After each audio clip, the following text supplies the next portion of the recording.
Sri Sai Satcharita, chapter 47. The last chapter described Baba's reminiscences about two goats. This chapter describes more such reminiscences and relates the story of Veerabhadrappa and Chen Basappa. Blessed is the face of Sai. If we cast a glance at him for a moment, he destroys the sorrow of many past births and confers great bliss on us. And if he looks at us with grace, our bondage of karma is immediately snapped away and we are led to happiness.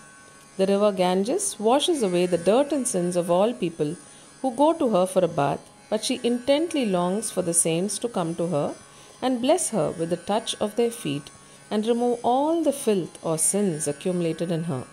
She knows for certain that this can only be removed by the holy feet of the saints. Sai is the crest jewel of the saints, and now hear from him the following purifying story. Sai Baba said, "One morning after taking my breakfast, I was strolling along till I came to a small river bank. As I was tired, I rested there, washed my hands and feet, and had a bath and felt refreshed. There was a footpath and a cart track sheltered by shady trees. The breeze was also blowing gently. As I was preparing to smoke chillum or pipe, I heard the croaking of a frog. I was striking the flint and lighting the fire when a traveller turned up and sat by my side, bowed down to me and politely invited me to his house for meals and rest. He lit up the pipe and handed it over to me. The croaking was heard again and he wanted to know what it was. I told him that a frog was in trouble and was tasting the bitter fruit of its own karma.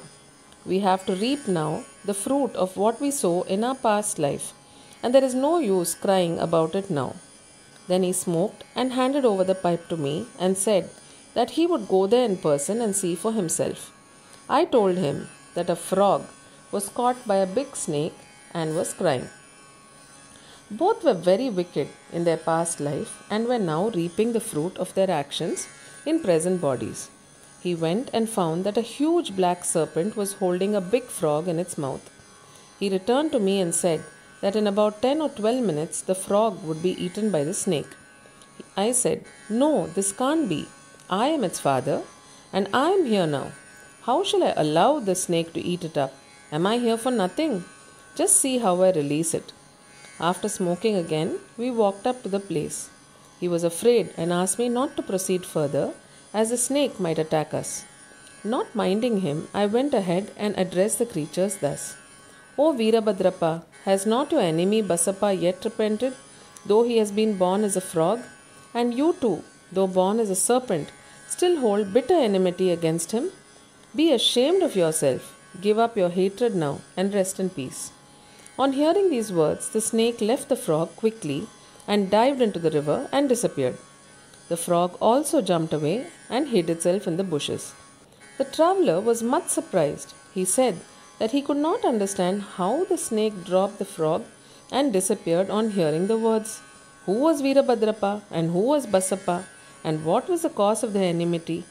I returned with him to the foot of the tree, and after sharing again a few puffs of smoke with him, I explained the whole mystery to him as follows.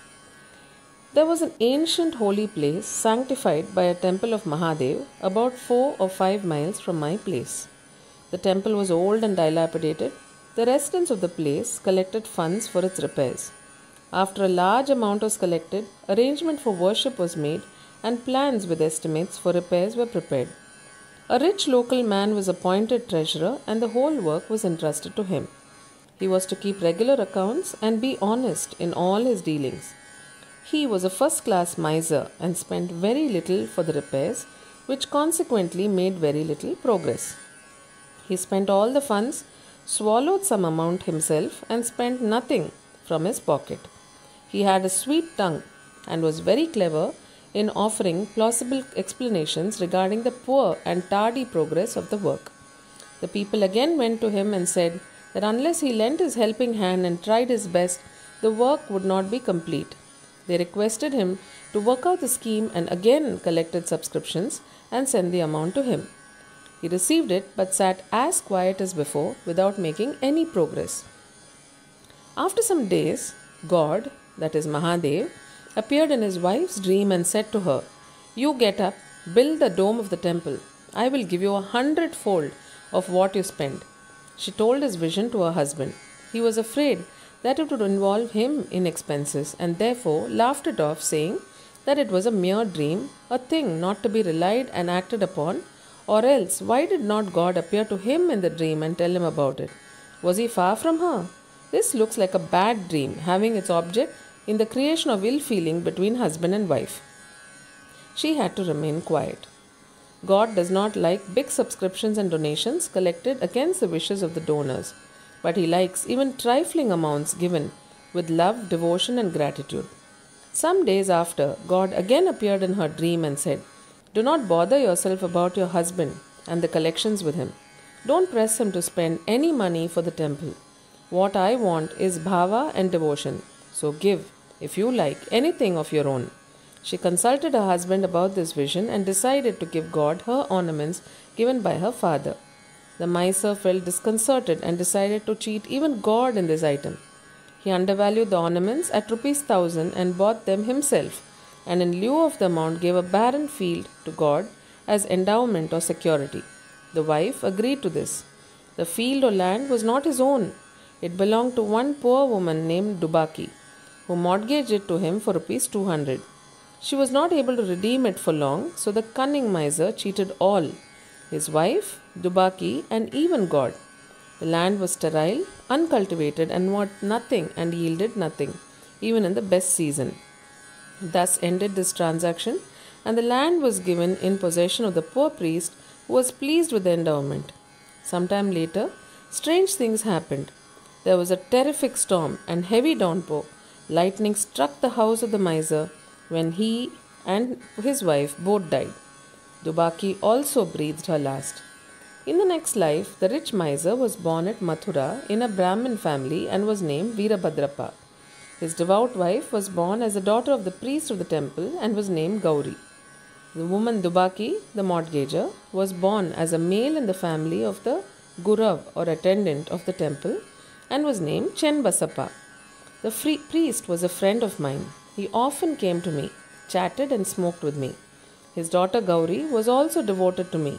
She was growing fast and her father was seeking a good husband for her. I told him not to worry about this, as the bridegroom himself would come seeking her.